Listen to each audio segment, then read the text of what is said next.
la première fois que j'ai pris de la drogue, même c'était avec un de mes amis, c'était pas tant parce que je voulais fumer de la drogue. J'étais avec un de mes amis, il avait ça. Il m'a dit, bon, on va fumer. Je me rappelle même le jour où on a fumé ça. Euh, il me dit, à la fin qu'on a fini de fumer, parce qu'on devait repartir en cours. En fait, on avait cours et puis on avait pause et on est parti chez lui. C'est facile, c'est très très facile de commencer ces choses. La drogue, la pornographie, le mensonge, la masturbation, toutes ces choses, c'est vraiment vraiment facile de tomber dans ces choses. Mais pour en sortir, c'est tout un problème. C'est tout un problème parce que l'ennemi, quand il a décidé d'agir dans la vie de quelqu'un, quand il a décidé de détruire un être humain, je vous le dis, il va mettre toute sa force pour ça. Et il ne va pas le faire à moitié, il ne va pas le faire en partie, il va désirer le faire de manière à ce que ce soit fait vraiment à te rendre, à te détruire.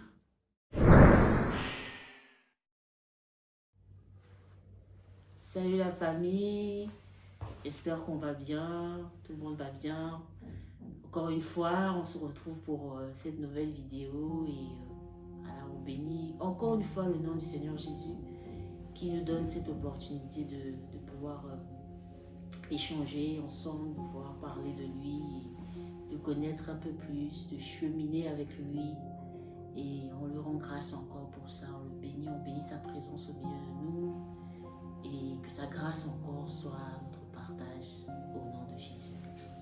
Et dans cette découverte ou redécouverte du Seigneur Jésus-Christ, on va, par sa grâce, parler d'un aspect qui est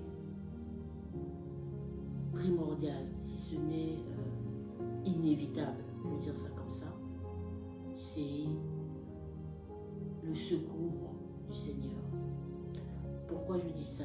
Le secours du Seigneur dans le sens où on découvre ou on redécouvre la personne de Jésus et on a parlé la dernière fois de son amour, l'amour qu'il a pour les hommes, pour les vivants et comment il nous choisit, comment il nous prend dans nos faiblesses pour nous utiliser et se révéler à nous. Dieu est fidèle, Jésus est fidèle, Jésus est la parole de Dieu, et la parole de Dieu est puissante. Ce que Dieu dit, il accomplit toujours, c'est la Bible qui le dit. Tout ce que le Seigneur Jésus, quand il était homme sur la terre, a enseigné, a laissé à ses disciples, tout ce qu'il a dit, tout ce qu'il a donné comme enseignement, et également tout le témoignage qui pouvait ressortir de sa vie. Parce que les gens le voyaient vivre, les gens l'observaient, les gens venaient le voir pour lui poser des questions. Lorsqu'il enseignait, il y avait tout type de personnes qui étaient là. Il y avait des personnes qui avaient soif de la vérité, il y avait des personnes qui s'interrogeaient, il y avait des religieux, il y avait des personnes qui étaient habituées à des rites. Ils se disaient, voilà, on doit faire les choses comme ça, on nous a toujours enseigné de faire les choses comme ça, on nous a toujours dit qu'il faut faire les choses comme ci, comme ça. Et il y avait des gens aussi qui venaient par curiosité, qui avaient entendu parler de ce jeune homme-là qui faisait des miracles, qui guérissait les gens. Et c'est comme aujourd'hui, hein, si sur les réseaux sociaux, il y a des personnes qui explosent, qui commencent à être connues, les gens, il y a tout type de personnes qui s'approchent d'eux. Il y a les curieux, il y a ceux qui cherchent à savoir pourquoi font-ils ces choses-là, quel est le but derrière ces choses. Il y a d'autres qui veulent juste être vus avec cette personne pour que, alors on puisse dire que ah, je connais telle ou telle personne ou avoir une certaine forme de notoriété. Donc chacun vient avec ses objectifs. Et ce n'est pas mauvais, dans le sens où il nous faut être proche. La Bible dit que on jugera l'arbre par son fruit.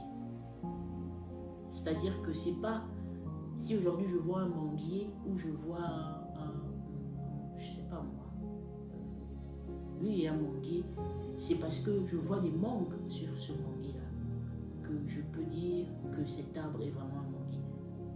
Il est difficile pour quelqu'un de dire que tel arbre et ceci, tel arbre, cela, on dira non, mais il faut qu'il produise des fruits, il faut qu'on voit les fruits pour être sûr que cet arbre-là est vraiment un manguier. Et c'est la même chose avec la personne de Jésus, dans le sens où ce n'est pas ce qu'il enseignait, ce n'est pas ce qu'il disait, ce n'est pas ce qu'il peut-être aussi, hein, on va dire ça, faisait comme miracle qui pouvait attester à 100% qu'il était Dieu. Mais sa vie témoignait, sa vie au quotidien, sa manière d'être avec les gens, devant les difficultés, devant la tentation, devant toutes les choses que ce monde peut présenter à chacun d'entre nous. Et en parlant de ça, on va creuser un petit peu et on va voir par la grâce de Dieu. Daniel, si je pense que c'est dans le livre de Daniel, si la référence est bonne, on peut lire pour nous rapidement. C'est dans le livre de Daniel, Daniel chapitre 4. Daniel chapitre 4. Le verset, je pense que c'est le verset 2. Oui, Daniel chapitre 4, le verset 2. La Bible dit, c'est Daniel qui parle. Il m'a semblé bon de faire connaître les signes et les prodiges que le Dieu suprême a opérés à mon égard. Je relis, il m'a semblé bon de faire connaître les signes et les prodiges que le Dieu suprême a opérés à mon égard. Amen. Donc, en redécouvrant la personne de Jésus, ce texte va beaucoup nous aider. Pourquoi? Parce que Daniel dit ici, et il s'adresse au roi Nabuchodonosor, il dit que pour lui, je veux utiliser des mots simples, pour lui, Daniel a réalisé, s'est rendu compte qu'il est urgent pour lui, il est vital pour lui de parler des prodiges que l'Éternel a fait, que le Dieu Tout-Puissant a fait, que Jésus opère les miracles et les prodiges. J'ai dit tout à l'heure que ce n'est pas seulement parce que le Seigneur Jésus a enseigné des choses, ce n'est pas simplement parce que les gens le suivaient, ce n'est pas parce que simplement les personnes ont témoigné en disant qu'il est le Fils de Dieu, ce n'est pas seulement parce que la parole de Dieu témoigne qu'il est la parole qui s'est faite chair et qui est venue au milieu des hommes, qui a vécu au milieu de nous, qu'il est Dieu, qu'il est le Fils de Dieu. Ce n'est pas seulement ça, parce que sa vie au milieu des hommes témoignait qu'il était le Fils de Dieu. Dieu ne cherche pas, ou Jésus ne cherche pas des personnes qui parlent bien de lui, qui disent de belles choses de sa part. Il cherche des personnes qui vivent ces choses-là. Parce que la parole de Dieu, si on ne la vit pas, on est mort. Jésus a fait en sorte que lui qui est la parole de Dieu qui est venu en chair, a laissé sa parole au travers des personnes qui ont été inspirées par son esprit pour écrire ce qui se trouve dans la parole de Dieu qui est appelée la Bible. Dieu a permis à ces personnes-là de pouvoir être inspirées. Mais ça ne suffit pas. Jésus a fait en sorte qu'il ne suffit pas de lire cette parole, il ne suffit pas de la connaître par cœur, mais nous devons la vivre. Il nous faut la vivre. Donc, on découvre aujourd'hui que la personne de Jésus est la parole vivante.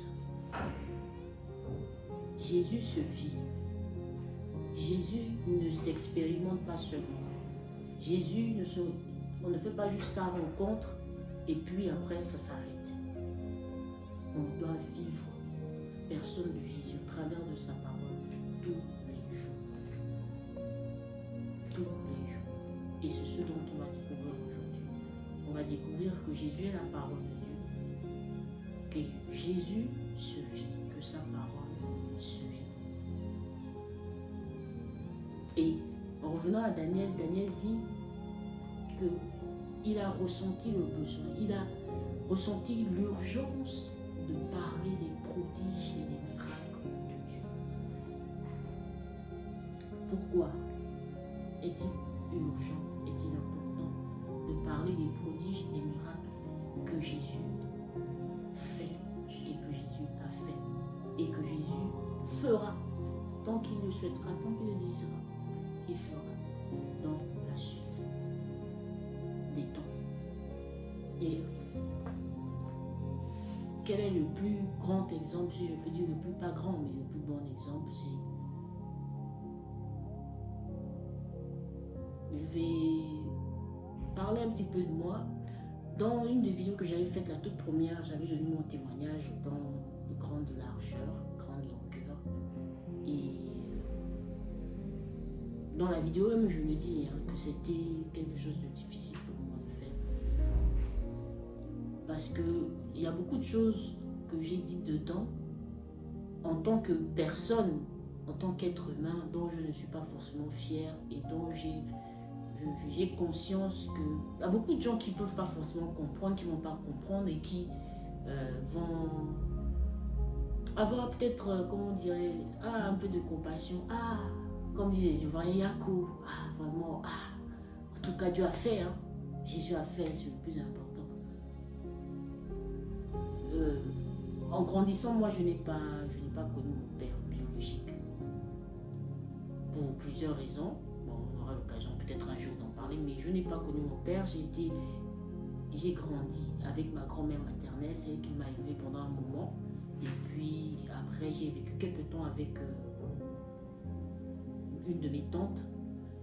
Et j'ai vécu une enfance, je veux dire, heureuse. Franchement, je ne manquais de rien. On n'était pas forcément très riche, mais on n'était pas non plus très pauvre. On avait vraiment en tout cas, ma grand-mère a toujours pourvu à nos besoins, à mes besoins, et mes tantes aussi, mes oncles aussi d'une certaine manière. En tout cas, elles ont veillé à mon éducation. Ma grand-mère a veillé à ce que j'aille à l'école, mes tantes ont veillé à ce que je ne manque de rien, et elles étaient là pour moi. En tout cas, ma grand-mère était là. J'étais heureuse, j'étais vraiment heureuse. Et j'ai pas connu mon père biologique. Et j'ai grandi comme ça. J'avais pas forcément de modèle en tant que tel, masculin. Mais voilà, j'avais... Et puis bon, je grandissais comme ça, tout. Elle faisait en sorte que j'aille à l'école, je suis allée à l'école et tout ça là. Et après, Dieu m'a fait grâce de pouvoir vivre avec ma mère biologique. S'était remariée et tout ça, et on vivait ensemble et ça se passait bien dans le sens où je ne manquais de rien. C'est vraiment important de le dire, je ne manquais de rien, et je dirais même que la vie même était encore mieux parce que mon beau-père, il avait ma mère aussi, elle a fait ses études, elle a travaillé et tout. Elle a un bon travail, mon père aussi.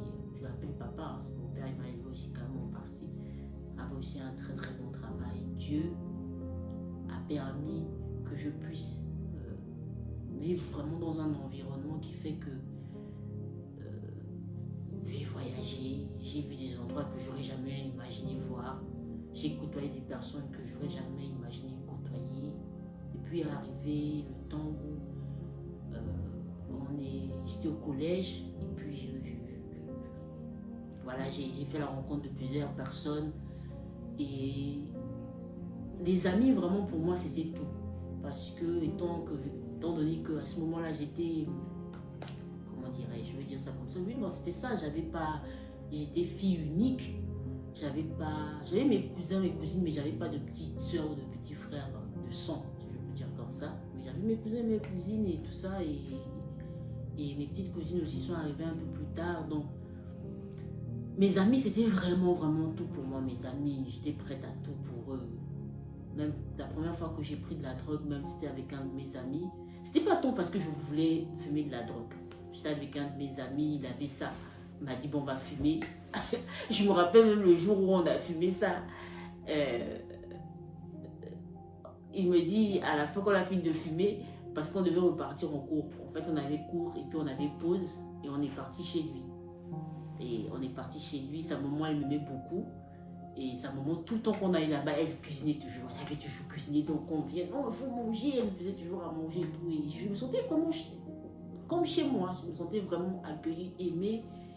Et donc, mon ami là, il me dit, non, après d'avoir fumé, il me dit, ah oui, c'est de la... Bon, c'est une manière de parler, justement. Il dit, c'est de la bonne.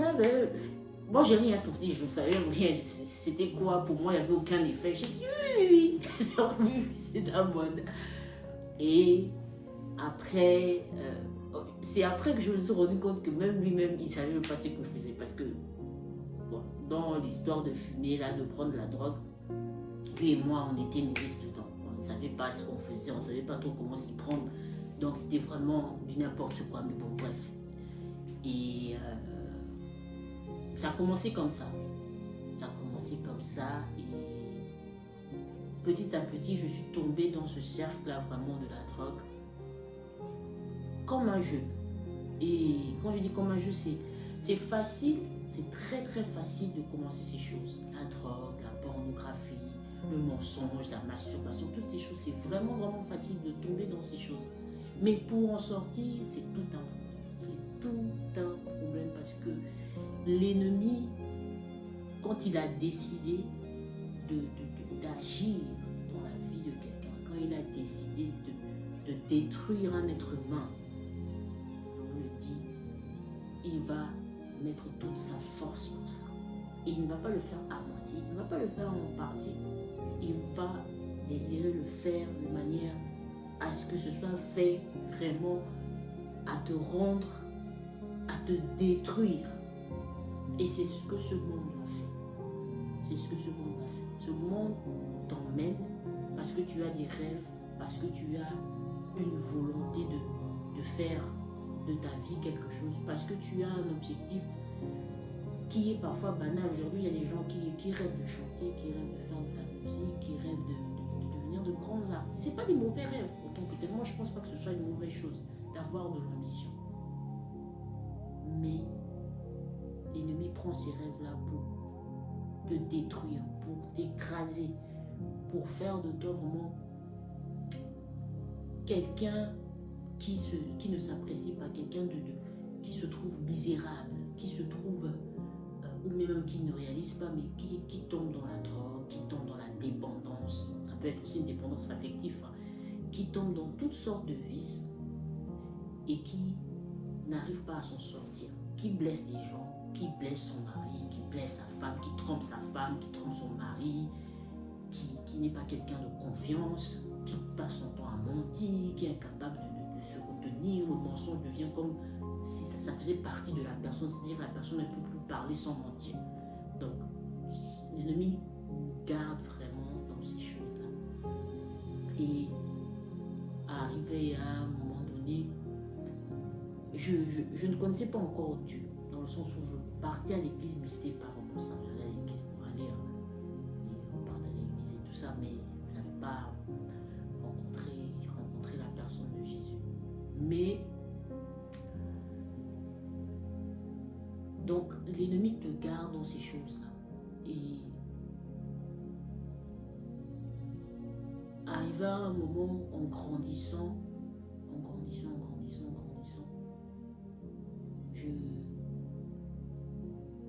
je commence à comprendre, à réaliser que il y a quelque chose qui ne va pas. Je commence à je me dis que non, il y a quand même, Dieu m'a fait grâce, voilà, j'ai peut-être tout ce qu'un enfant peut rêver, une personne qui grandit peut rêver, voilà, mais je sens qu'il y a quelque chose qui ne va pas, quelque chose qui ne va pas.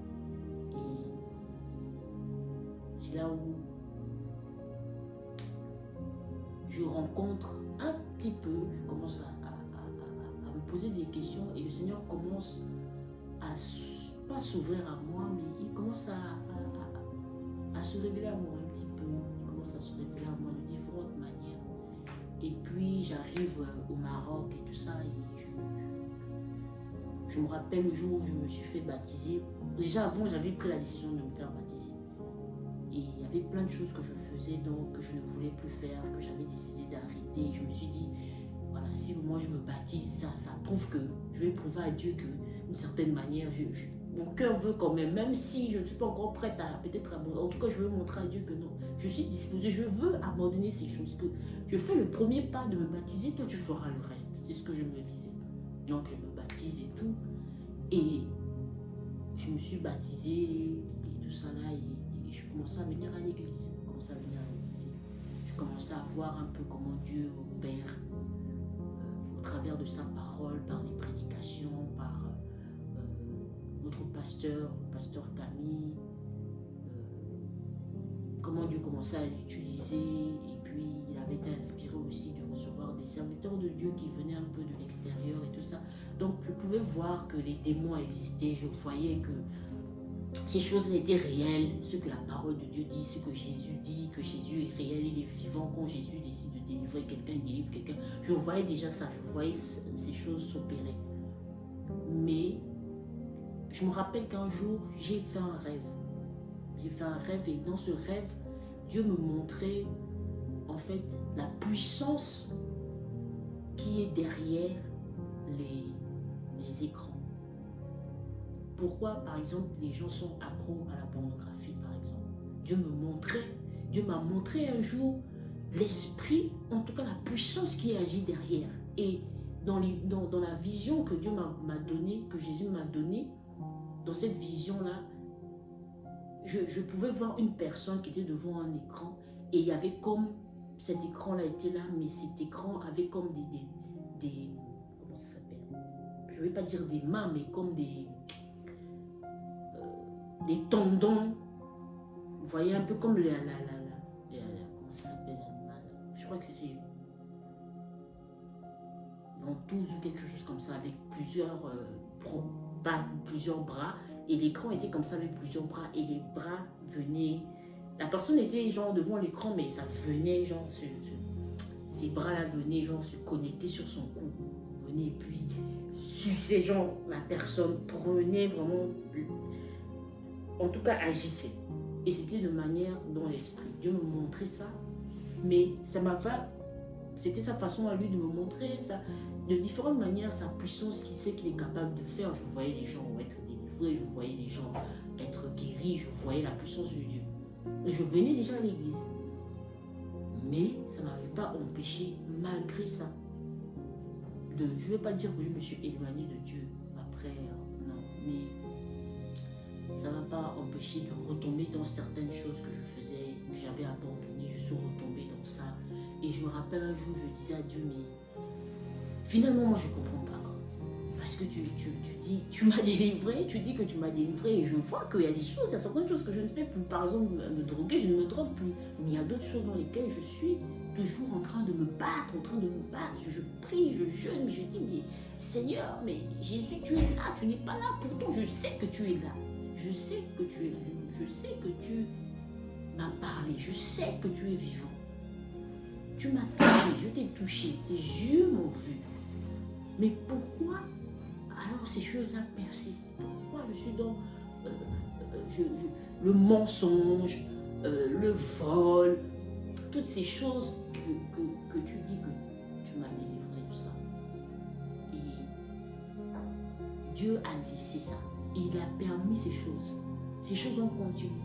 Et j'étais là, je me battais avec, je disais, mais je suis là, je pars, je dis à telle personne, lui, prie pour moi, parce que vraiment, c'est papa, prie pour moi et tout. Je dis, non, il y a 5 choses. Je dis, bon, je vais, c'est ça, hein, quand on veut faire les choses par soi-même. Mais Dieu faisait ça pour une seule raison. Jésus a fait ça pour une seule raison. Il m'a fait réaliser que je n'avais pas décidé que ma vie, la vie qu'il m'avait donnée, soit la sienne. Je n'avais pas décidé ça. Je n'avais pas accepté que la vie qu'il me donne tous les jours, ce souffle-là qu'il me donne et qu'il est capable d'enlever, en un clic, en quelques secondes, ça lui appartenait. Et qu'il avait le droit et toute l'autorité et le pouvoir de décider de ce qu'il voulait faire de cette vie-là qu'il m'avait donnée. Et il a laissé que j'arrive à ça pour accepter. Et beaucoup d'entre vous, beaucoup d'entre nous sommes dans les églises, nous sommes assis, nous chantons, nous crions Alléluia, nous disons beaucoup de choses, mais quand nous ressortons, nous nous retrouvons encore dans les mêmes choses. Dans les mêmes choses que nous disons que nous avons abandonnées. Tout simplement parce que l'orgueil nous habite. C'est l'orgueil qui nous empêche de laisser Jésus faire ce qu'il veut de nos vies. C'est parce qu'on pense que comme on est serviteur de Dieu, comme on est choriste, comme on est prédicateur, comme on est, je ne sais pas moi, conducteur de culte, peu importe, on sert à l'église, on a tous les droits de décider de ce que nous devons faire de la vie que Jésus nous a donnée. Nous voulons décider de ce que Jésus a fait de nos vies. Et Jésus a permis que j'en arrive là. Il a permis que je n'en arrive là pour réaliser ça. Il a permis parce qu'il y avait de l'orgueil. Il y avait de l'orgueil qui était là. Il y avait, en anglais on dit pride. J'aime mieux en anglais parce que je trouve qu'en anglais, les mots vont droit au but. En français, bon, j'ai l'impression que ça tâtonne. Moi en anglais, ça va droit au but. Moi je suis quelqu'un, j'aime aller droit au but. Je suis pragmatique.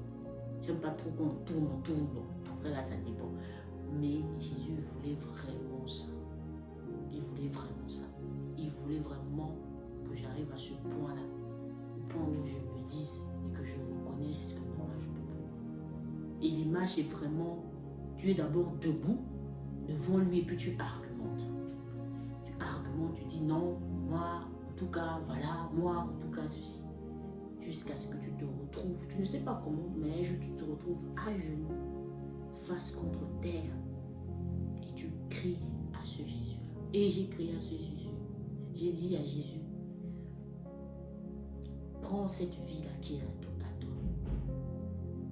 Prends cette vie-là. Parce que dans ce parcours-là, j'ai eu des problèmes de santé. J'ai eu des problèmes de santé.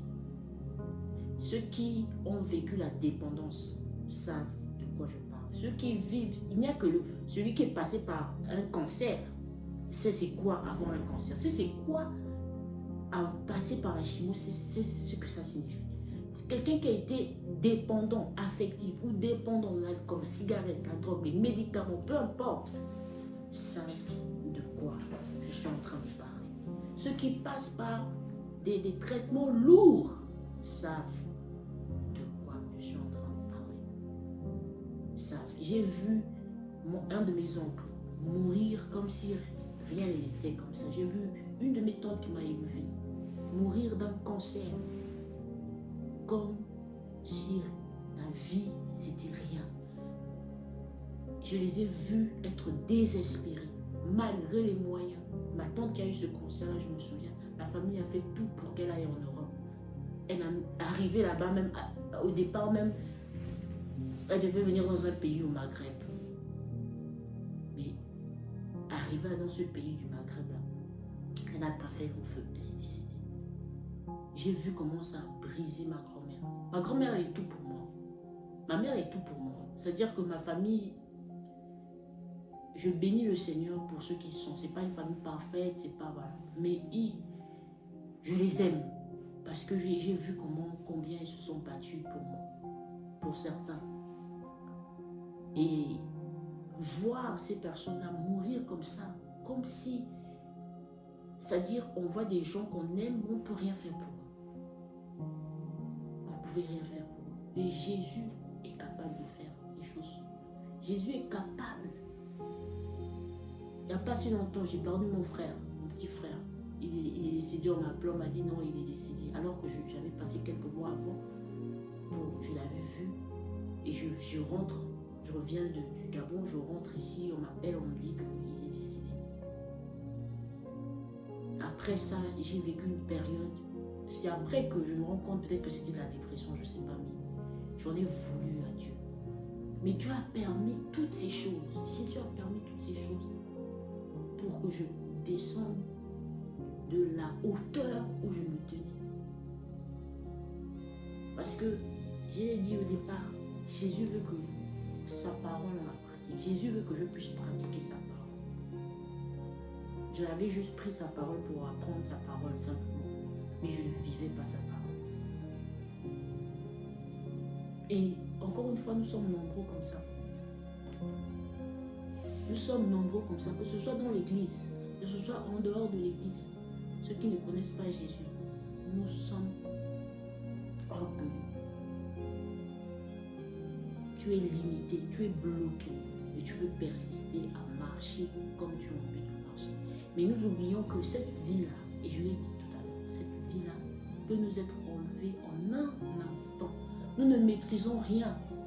Ce monde-là nous fait croire qu'on maîtrise des choses. Ce monde-là nous fait croire que on contrôle les choses. Mais Jésus ouvre sa porte aujourd'hui, maintenant. Jésus nous ouvre son cœur. Il nous tend la main pour que toi qui es mon frère, tu es à l'église, tu es mon frère, tu es né de nouveau. Tu es ma sœur, tu es né de nouveau. Parce que nous faisons partie de la famille de Dieu. Tu es mon frère, tu es ma sœur. Dieu t'ouvre une porte aujourd'hui.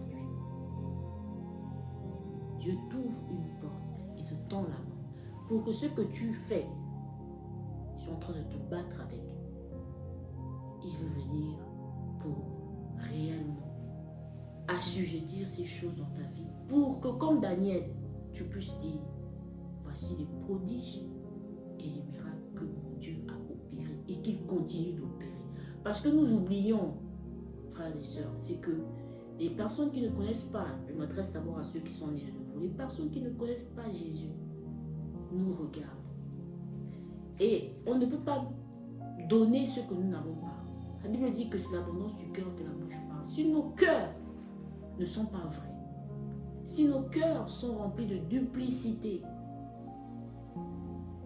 les pharisiens ont dit à Jésus, alors qu'il était avec ses disciples, possédant le livre de Marc, pour c'est Marc 7, ils ont dit à Jésus, oui, tes disciples, on les voit, ils mangent avec toi, ils ne lavent pas leurs mains. Jésus leur a dit que ce sont des hypocrites. L'hypocrisie là, c'est dans l'église. L'hypocrisie là, c'est au lieu de beaucoup d'enfants de Dieu. L'hypocrisie ne nous emmènera nulle part. Jésus leur a dit, vous êtes des hypocrites. Pourquoi? Parce que quelqu'un, Jésus prend cet exemple, parce que c'est Dieu, il est sage. Sa pensée est au-delà de notre pensée. Ses œuvres sont trop grandes pour notre cerveau. Pour la maîtrise en tant qu'humain, on ne peut pas contrôler Dieu, c'est impossible. Et c'est pourquoi Dieu permet des blocages, permet des choses. Il laisse faire certaines choses pour qu'on puisse s'humilier. Qu'on puisse s'humilier. Pour qu'on puisse s'humilier. Reconnaître qu'il est le Dieu qui guérit. Reconnaître qu'il est celui-là qui est capable, s'il veut, de nous délivrer de nos situations. C'est lui qui est capable de le faire. Et Jésus prend cet exemple en disant que vous qui êtes des pharisiens, vous qui êtes des religieux, vous qui connaissez la loi, vous qui connaissez la parole de Dieu, vous avez pris cette parole et vous en avez fait, la parole là, vous avez pris ça, vous avez fait un outil personnel pour arriver à vos fins. En ne permettant pas que ces personnes qui ont besoin de cette parole-là puissent la vivre tous les jours. Vous les empêchez de la vivre tous les jours. Comment? Jésus donne l'exemple que vous dites des religieux, par des religieux, vous dites aux gens de ne pas donner l'argent à qui doit. Si quelqu'un a un père et une mère, ta mère est dans le besoin, ton père est dans le besoin, vous dites, c'est Jésus qui parle à ces pharisiens, il dit, vous dites à ces il dit aux pharisiens, vous dites à ces personnes-là que non, pour prendre ton argent, au lieu d'aider ton père, au lieu d'aider ta mère, prends cet argent-là, il faut venir donner pour Dieu. Il faut venir donner pour Dieu. Alors que Jésus a dit que la plus belle et la plus grande des choses, de toutes ces choses-là, c'est l'amour. Si ton père est dans le besoin, ta mère est dans le besoin. Dieu n'est pas un insensé, ni je ne sais pas, un être humain avec caractériel ou matérialiste pour dire non, il a besoin de tes 30 dirhams, il a besoin de tes 40 dirhams, il a besoin de tes 200 dirhams. Non, l'or et l'argent lui appartiennent. C'est le rabaisser, agir ainsi. C'est le rabaisser, agir ainsi. Mais en manifestant de l'amour à celui qui est dans le besoin. C'est ça, pratiquer cette parole. C'est ça la vivre. C'est ce que Jésus attend de nous. Maintenant, toi, tu ne connais pas Jésus. Tu es là, tu ne sais pas. Tu te dis, bon, moi, je ne connais pas Jésus. Jésus parle à ton cœur aujourd'hui pour que tu puisses l'accepter gratuitement. Il ne te demande rien, on ne te demande pas ton argent. Il ne demande pas tes maisons, il ne demande pas tes biens. Ce qu'il demande, c'est ton cœur. Que tu reconnaisses dans ce cœur-là que tu as besoin de lui. Tu trompes ta femme, tu n'es pas un bon parent, tu négliges tes enfants, tu es au travail, tu es un menteur, tu es un voleur, tu fais plein de choses que tu regrettes. Viens à Jésus. Parce que Jésus nous a fait, Dieu nous a fait par sa parole. Il a fait en sorte, je l'ai dit, que si nous ne vivons pas ce qui est écrit dedans, si nous ne le connaissons pas, cette vie-là, il peut nous la retirer en un instant. Personne ne pourra plaider en notre faveur pour dire pourquoi cette personne tu l'as reprise, pourquoi cette personne tu as fait ceci. Personne n'a l'autorité, n'a la puissance, n'a la position pour venir interpeller Jésus et dire que pourquoi as-tu fait ceci, pourquoi as-tu fait cela. Personne. Personne. Et si nous ouvrons tout notre cœur, et si nous acceptons qu'il prenne la vie qu'il nous a donnée, qu'il est la sienne, et qu'il fait ce qu'il a envie de faire, nous ferons sa main. Nous ferons sa main. Je vais finir par là. Moïse a dit à Jésus en tout cas Moïse parlait à l'Éternel et dans Exode 33, et Dieu lui avait mis à cœur de conduire son peuple. Dieu lui avait mis à cœur d'être responsable de son peuple. Et à un moment donné, il dit à Dieu, oui, tu as dit, il rappelle à Dieu ses promesses, tu as dit, oui, que j'ai trouvé un faveur à tes yeux, que tu m'apprécies, que je suis important pour toi. Il parle à l'Éternel. Parce que, comme je l'ai dit dans les vidéos précédentes, c'était un dialogue. Dieu parle avec nous et nous pouvons aussi lui parler. Et Moïse dit à Dieu, parce que Dieu était en colère contre le peuple, juste avant le peuple avait créé un veau d'or, avait pris des bijoux pour faire une statue et pour l'adorer. Parce que soi-disant, le responsable du peuple qui était Moïse avait trop duré là où il devait rencontrer Dieu et que Dieu peut-être l'avait tué ou je ne sais pas trop. Donc, le peuple est dans cette atmosphère-là, il se craint un Dieu, il commence à adorer, il ne s'appelle pas Dieu. Dieu a dit à Moïse, il faut aller, tu t'es donné d'être responsable de ce peuple, il faut aller leur parler, dire que ce qu'ils font là, ça c'est pas bon.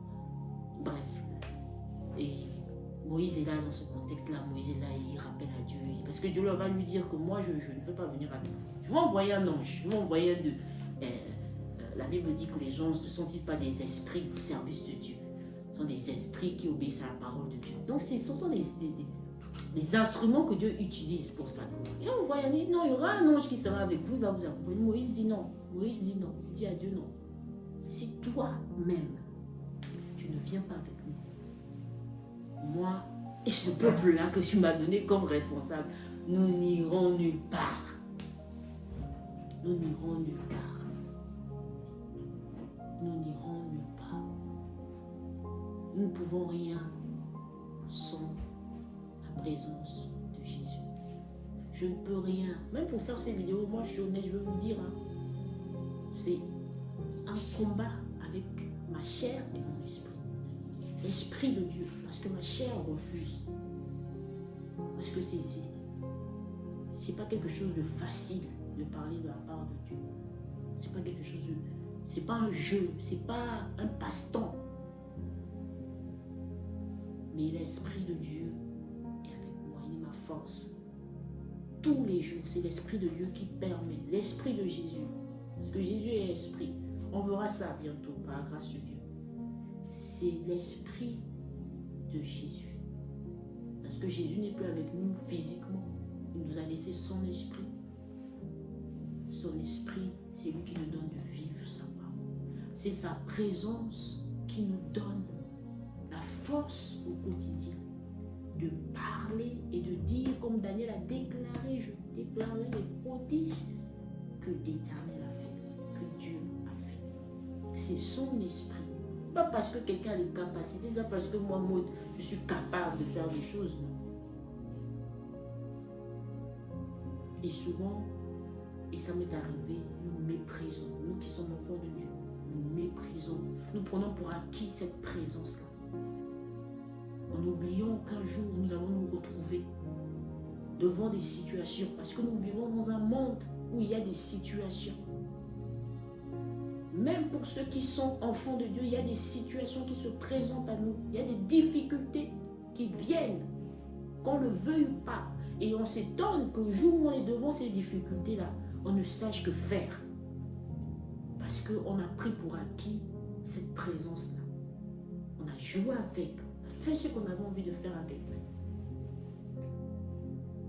Et arrivé à des difficultés, on crie à Dieu et on dit que Dieu ne nous entend pas. On dit que non, il nous a abandonnés, il ne nous aime pas. Et nous avons oublié que ce Dieu-là n'était que des mots sans plus.